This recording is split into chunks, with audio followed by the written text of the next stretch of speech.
Hello and welcome. There is no doubt that India has some of the finest minds, has produced some of the finest researchers in the world. Nobel Prizes have been won by people who are a product of the Indian educational system. But some people would point out that those prizes have been won by people whose education may have been rounded off with education or work experience abroad.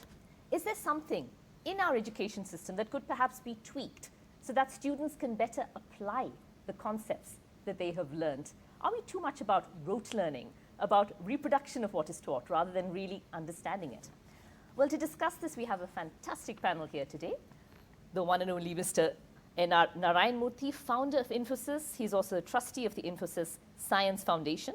Professor P. Balaram, an eminent Indian biochemist and former director of the Indian Institute of Science in Bangalore, one of the places leading research in the country. Jyoti Tyagarajan, an educator with a strong experience in curriculum design, 30 years experience of teaching mathematics and physics in India, in Zambia, and in Kenya.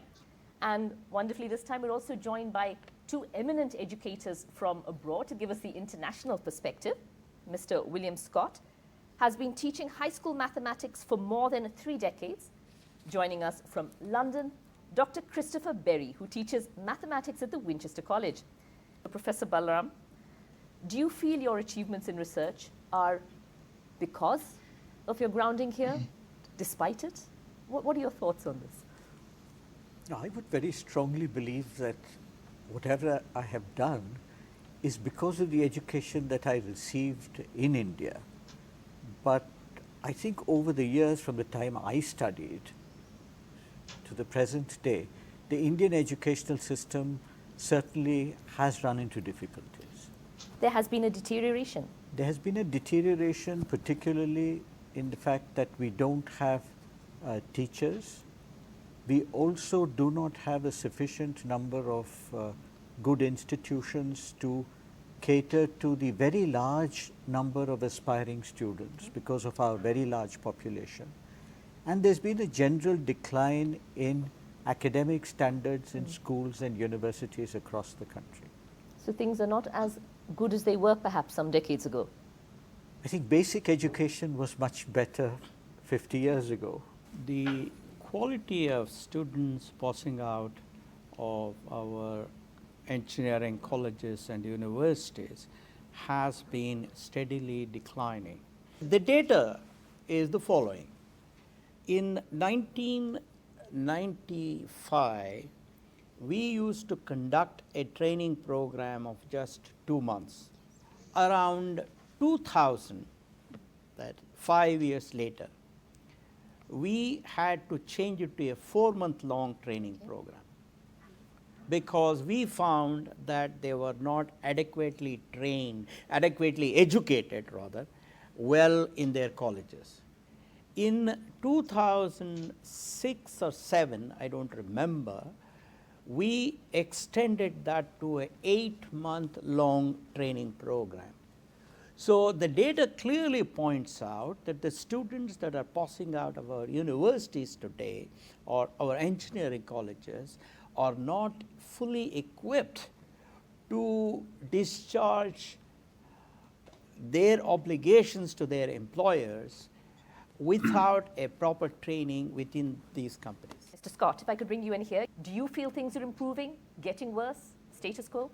One thing I do know is that the internet should be a level playing field for us, and the opportunities today is just marvelous, especially if we start thinking about those children who struggle with access. I think a challenge for all of us is to get the technology and internet in the hands of our poorest students. And how do we do that? That's the challenge, because that's the level playing field.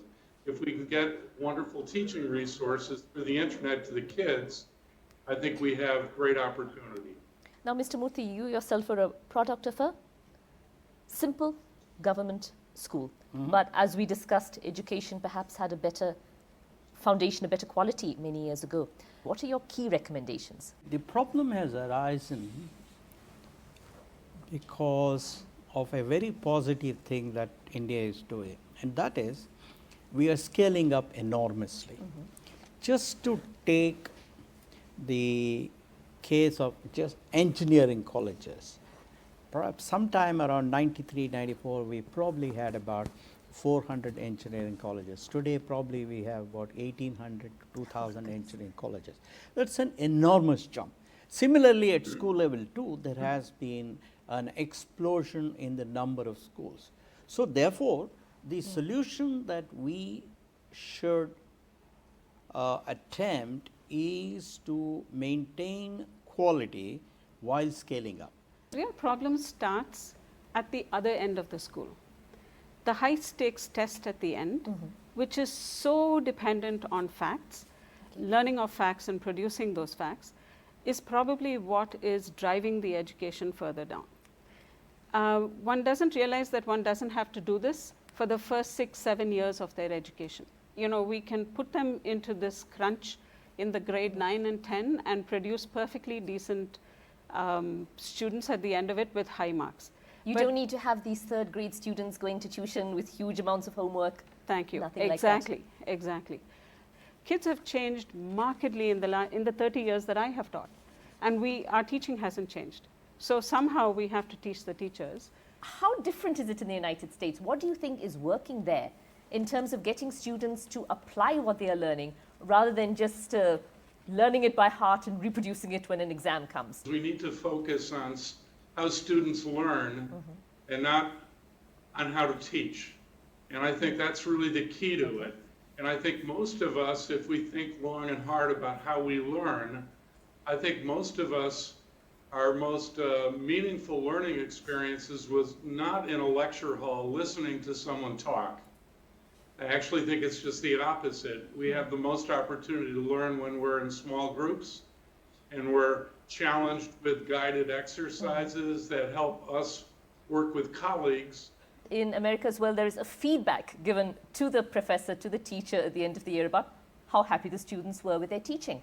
How important is that, do you think, Mr. Scott, in terms of giving confidence to the student to actually raise questions at the larger level as well, because they have that confidence to raise those questions in class?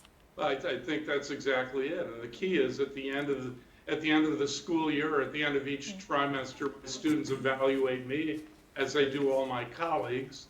And what I continue learning is that from them, frankly, is that they're happiest when I ask good questions and then I get out of the way and I let them wrestle with ideas.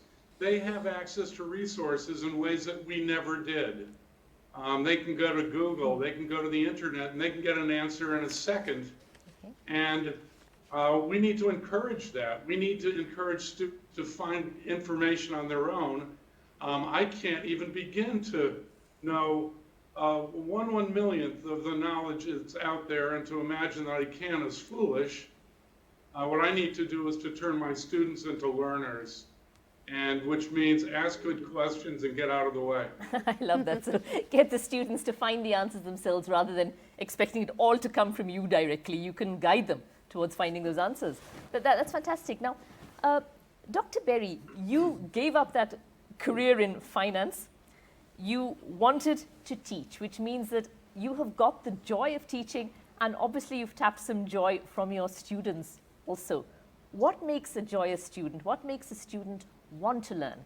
There are a lot who are fascinated by the beauty and the patterns that they can see in mathematics and love to explore that. That's, if you get people like that, then enabling that, and as I entirely agree with what Mr. Scott was saying about asking good questions, getting out of the way, getting out of the way yourself, and allowing the development of ideas to happen in front of you.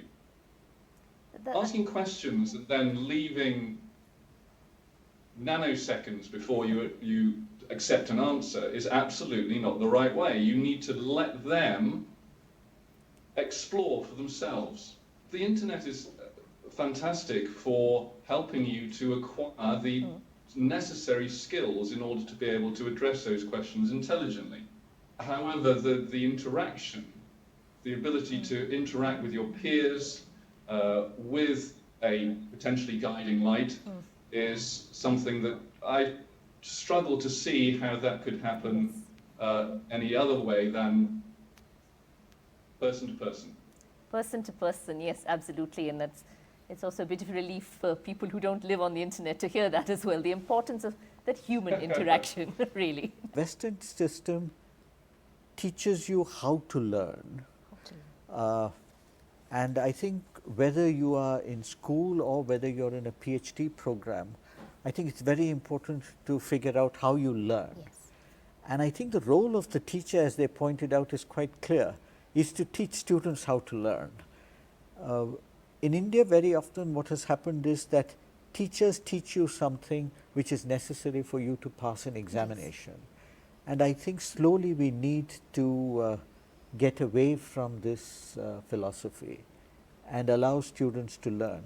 The kind of project-based education, having students work in groups to solve a problem and learn for themselves, to make their own mistakes.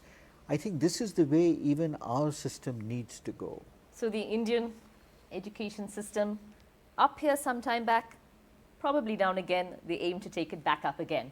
Well, after a short break, we'll be getting questions from our audience here. We have students and teachers in the audience here, and they'll have questions from our panelists after a short break.